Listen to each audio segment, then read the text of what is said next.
Hello everyone, আসসালামু আলাইকুম। আজকে এই কাদা পানি ভেঙে যাচ্ছি শিরনি খেতে।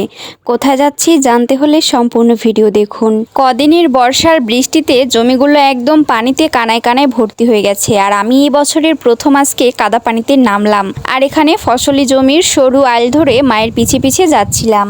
ছোটবেলায় বৃষ্টি হলেই চলে আসতাম এই জমির মধ্যে, এই পানির মধ্যে দৌড়াদৌড়ি করে খেলা করতাম। সেই দিনগুলোর কথা অনেক বেশি মনে পড়ছে। আর এখন কাদা পানিতে নামতেই মন চায় না। এখানে এসে দেখলাম একটা মুরগি বেঁধে রাখা হয়েছে, আর এত সুগন্ধ আসছিল পাশ থেকে। তো দেখলাম একটা চাপা গোলাপ ফুটে আছে। মাশাআল্লাহ, এত সুন্দর লাগছিল দেখতে। তার পাশে দেখলাম এখানে একটা মালটা গাছে অনেক কটা মালটা ধরে আছে। আজকে শুক্রবার, জুমার দিন, তাই মসজিদে সিন্নি রান্না করে পাঠানো হবে। তাই এখানে আমার নানু বসে রাজহাঁসের মাংস ছোট ছোট করে কেটে নিচ্ছিল। বৃষ্টি আর কাদার জন্য বেশ কিছুদিন হলো নানি বাড়িতে আসাই হয় না। তো আজকে যখন এসেছি তখন চারদিকটা ভালো করে ঘুরে ঘুরে দেখছিলাম। নানি বাড়ির গাছে দেখলাম গাছ ভর্তি লেবু এসেছে, তারপরে দেখলাম গাছ ভর্তি ডালিমও ধরেছে।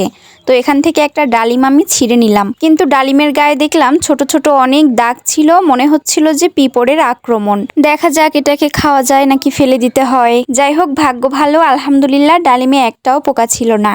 আর দেখুন, এটা দেখতেও অনেকটা লাল টুকটুকে।